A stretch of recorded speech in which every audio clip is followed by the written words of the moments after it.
The December 1986 uprising in Almaty causes consequence in historical significance. Introduction: the tragedy that changed Kazakh archive footage of wintertime Almaty.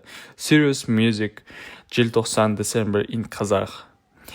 This is how Kazakhstan remembers the tragic events of December 16, 1986 in Almaty. It was the first mass protest against Soviet power during the Perestroika era. The cry of youth dissolution by injustice and indefense.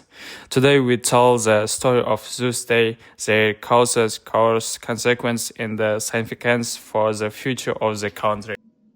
December 16, 1986, the plenum of Central Committee of the Communist Party of Kazakhstan took only 80 minutes to replace the Republic leader, Dinmuhamed Khonayev, a Kazakh who had led for 25 years and was beloved by the people.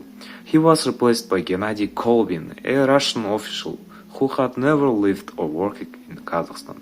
This appointment was a shock to Kazakh youth. The Kazakh language and culture were under pressure. In the 1960s to 1990s, the number of Kazakh schools sharply declined, and the language was pushed out of the schools and the official institutions, especially in cities. This policy deprived young people of their identity and made them feel strangers in their own land. Course of events, peaceful protest and brutal suppression. Footage of protest police clashes on the morning of December 17, 1986. About 5,000 young people gathered on Brezhnev Square in Almaty. They did not seek rebellion. Their protest was peaceful. They demanded respect and justice. The square was cordoned off by the police. Later, cadets and firefighters joined them, and after that, the Republic's leadership, Jakash Malizanov, Salamat Muqashev, and the young Sultan Nazarbayev called on the protesters to disperse, but the Yas stood firm.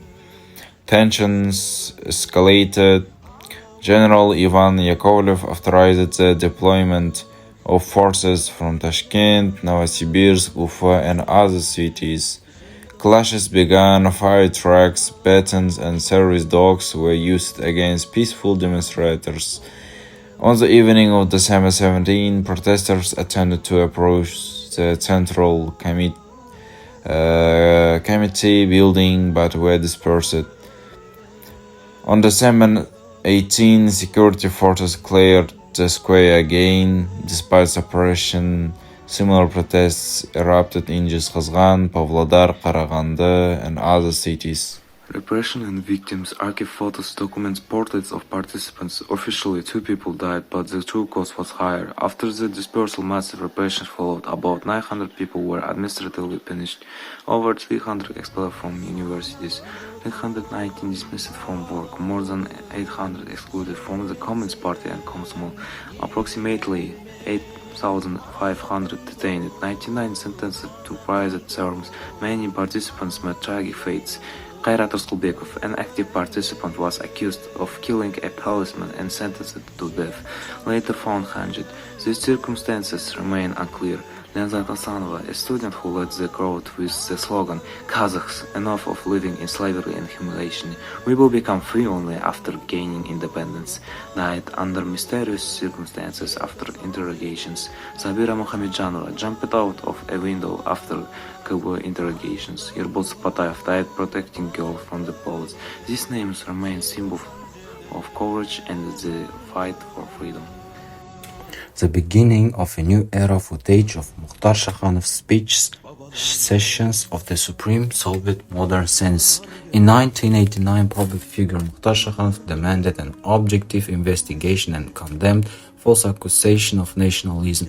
In 1919, the Supreme Soviet of Kazakhstan officially recognized the December protests as the first attempt by citizens to peacefully express their opinions, not as nationalist acts Желтоқсан became a symbol of awakening national consciousness and the beginning of Kazakhstan's long path to independence. The memory of Желтоқсан reminds us that freedom is never given cheaply.